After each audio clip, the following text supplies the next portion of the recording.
Hey guys, and welcome back to our channel How to Guide. In this tutorial, we are gonna look at how to enable quick chat in Zangi. Now let us begin. Do note that I have already logged into my account. In case you have not, do it right now. The process is quite easy.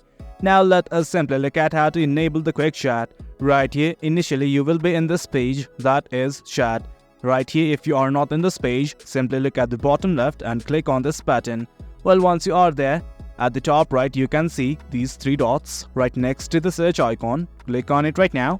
And guys, this is it. From here, all you guys need to do is simply go to settings. Click on it. And guys, this is the thing that we are looking for. From here you can change the wallpaper, so quick chat, the thing we are looking for, and others. Right now you guys only need to toggle on this button that says so quick chat. Toggle on this button right here.